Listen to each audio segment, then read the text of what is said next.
Hey everybody, welcome to Walk and Talk Wednesdays. That's where you ask the questions, we go on a walk, I do the talking, and hopefully by the end of our trail here, I've answered the question for you. My name is Father Chase, I'm a priest here in Atlanta, Georgia. So let's dive into this week's question, which is, why does God not answer my prayers? I have often wondered that question myself. Why is it that God won't answer my prayers?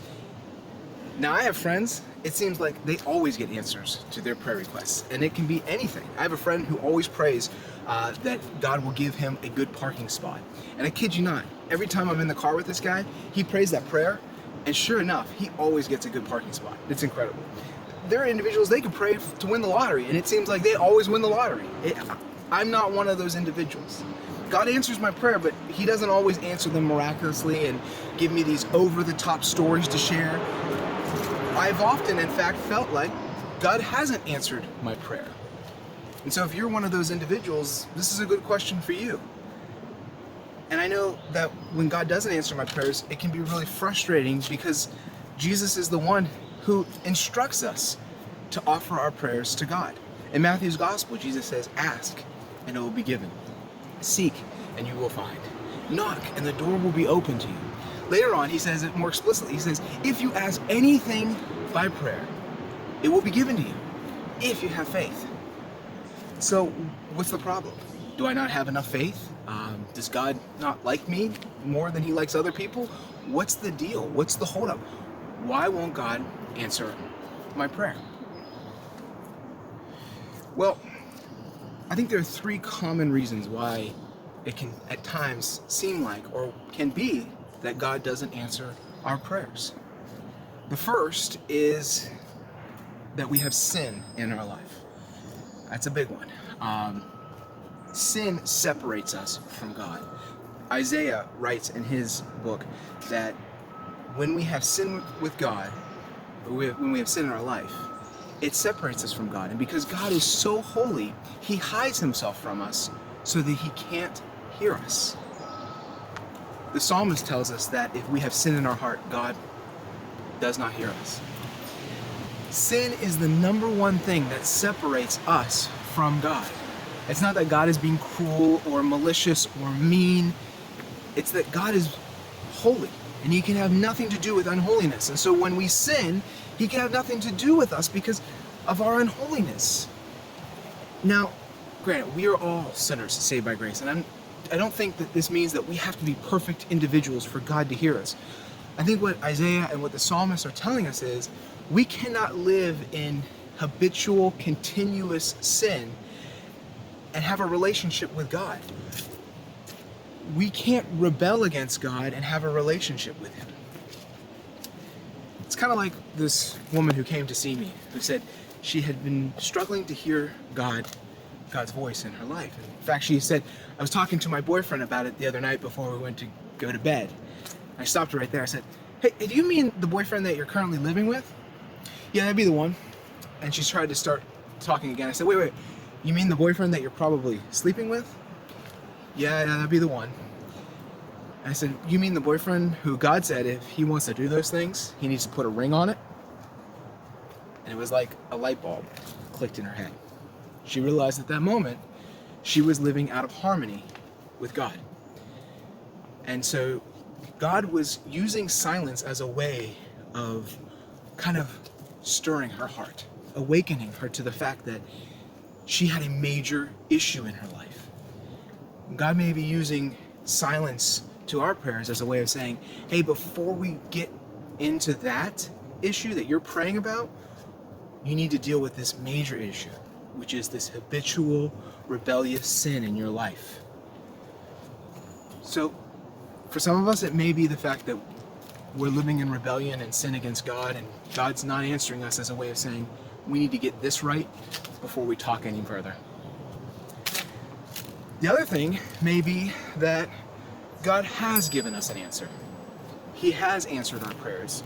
He just hasn't fulfilled our prayers. So a couple weeks ago, in our family, we had a really challenging contest between myself and the kids. And the kids were going to have to work really hard. And I said, if you achieve your goal, if you do this, I'll I gave them 3 different rewards, each catering to their own personality. My daughter Lydia, she's been wanting a laptop, and so I said, Lydia, if you meet this challenge, I'll get you a laptop. Now, I didn't think any of them would actually achieve the goal, but Lydia was determined, and not only did she meet the goal, she knocked it out of the park. So I told her, I said, hey, fair is fair. I'm gonna get you a laptop. Unfortunately for Lydia, her dad is a cheapskate. And so I then had to begin to research the best prices for the best value, and that took some time. Now Lydia knew she was getting a laptop, but then she had to wait. Then I found the laptop, but then I had to order it online, and then she had to wait for it to come in the mail. And then I didn't quite like the model that I purchased, so I returned that model, and I got another model. It was killing Lydia. Okay, so it's a silly little story to illustrate a point that sometimes God gives us an answer, a yes, but he takes a while to fulfill that yes. There are all kinds of people in the Bible where this happened. Abraham.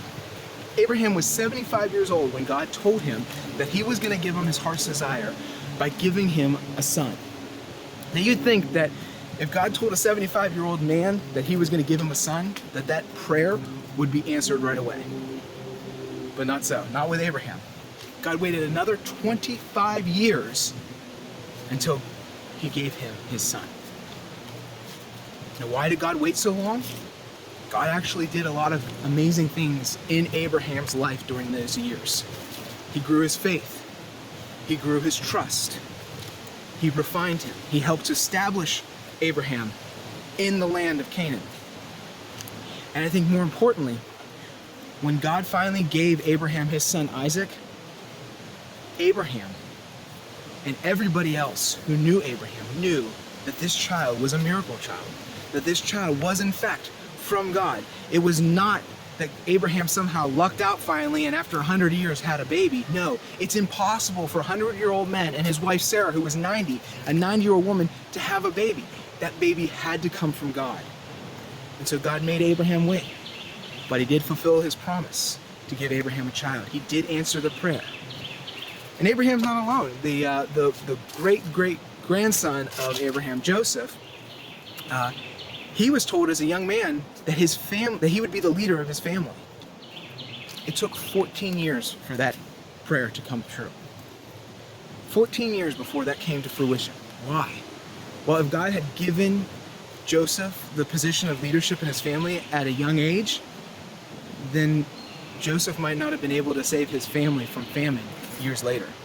Or how about David? David was also told as a young man he was God's appointed king for Israel. In fact, Samuel the prophet anointed him as God's king and told him, you're going to be king. It was 15 years later that David became king of Israel. And we can look back and say, during that time, God grew his wisdom, he grew his experience. If God had made David king as a young boy, he wouldn't have had the military experience that he had after those 15 years. If God had made David the king right away, he wouldn't have had the support that he needed to take over the crown. So God knew what he was doing, and God knows what he's doing with us. There may be reasons why God is delayed in answering or fulfilling those prayers. But he might have already told us, yes, it's our job to be patient while he fulfills that. The third possible reason is that God gave us the answer that we weren't wanting. Maybe it was a no to a prayer, and we know in our hearts that God gave us a no. And we just don't like it, so we keep praying against it. God, change your mind. God, change your mind. When I left construction to go to seminary, I was applying for a job as an assistant pastor in a little church, a little country church. And I thought for sure I had this job, all right? Come on, they're gonna give me this job, right? There weren't many candidates. I think there was one other person. I didn't get the job.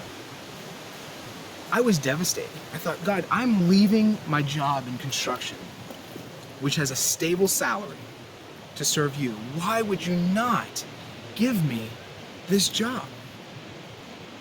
Well, you know, years later I came to find out that there was a lot of dysfunction in the leadership of that church, and that God had actually spared me by not allowing me to get that job. In fact, I bet if I would have received that job, the amount of dysfunction that was in that church, it would have burned me out, and I would have never really gotten into ministry. Some of you might be asking God for things that are noble and good, and God is saying no, and we can't quite understand. You know, God, will you please heal me or my husband or my wife or my child? Will you please give us more time together? And God says no, and we can say, well, we don't understand, Lord. Why wouldn't you do this for me? If you love me, why wouldn't you heal this person or heal me? And I don't know God's answer, but I do know that God is not being mean or vindictive, and it's not because of sin in our lives. I don't quite know the answer to that question, but I do know there is an example in the Bible. A guy named Hezekiah, who was a king in Israel. And the thing we need to know about Hezekiah is that Hezekiah was a good king. His dad, Ahab, was a bad king, awful. He allowed paganism and idolatry and immorality to exist in the southern kingdom. But when Hezekiah took control, he brought about reform. He was faithful to God. He reinstituted the priesthood. He got rid of the idols. He did a lot of good things for God. God loved Hezekiah. Hezekiah loved God. It was a great thing. But then we're told that Hezekiah got sick. A little bit too young to be deathly sick. Not young, but it would have been too young to pass away. But then God told Hezekiah, you're not going to make it. You're not going to heal from this. Hezekiah was devastated. Oh, God, why not? I've been faithful. I've been good. Why won't you heal me? Why won't you give me more time? And it's these rare moments in the Bible we see God kind of change his mind. And it's a good walk and talk discussion of did God really change his mind and what happened there. We're not going to get into it. The point is, though, God came back to Hezekiah and he said to him, okay, Hezekiah, I'll give you 15 more years. I'm going to heal you. I'm going to miraculously work in your life. You're going to recover from this, and you're going to get 15 more years. Do you know what happened during that time? Well, Hezekiah recovered, and he was having dinner with some officials of Babylon. And he made some military and leadership mistakes that eventually allowed the Babylonians to conquer Israel, or to conquer Jerusalem. During that time, he fathered a child, a guy named Manasseh. Do you know who Manasseh was? Manasseh is the most evil, wicked, vile king to ever reign in the southern kingdom. None of that would have happened if Hezekiah hadn't recovered. Now think about it from God's perspective as Hezekiah was laying in his deathbed. Hezekiah has been a good and faithful servant. And he is about ready to die. And God's thinking, Hezekiah, you're about ready to be released from this sinful, broken world. You've done a lot of good, you've been faithful, and your reward is you're going to come be with me in this place that has no brokenness, has no sin, has no more pain, and you're going to be able to be with me all day, all the time. But then Hezekiah says, no, I want to stay here. And God says, okay, enjoy living in this broken world. I'll see you in 15. So 3 reasons why God might not be answering our prayer. 1, we have sin in our life that we need to repent of and get rid of in order to hear and talk with God again. 2, God maybe already did answer our prayer and he's waiting to fulfill the answer to those prayers. Or 3, we got the answer already from God. We just don't like the answer we received. Those are 3 answers that I think are very common when we feel like we're not hearing from God in our prayers. Well, I hope that helps you out, and I hope to hear back from you guys in the comments. If you have a question, please leave a question in the comments down below or message me on Facebook or Instagram. I'd be glad to answer it one of our Walk and Talk Wednesdays. Until next time, God bless.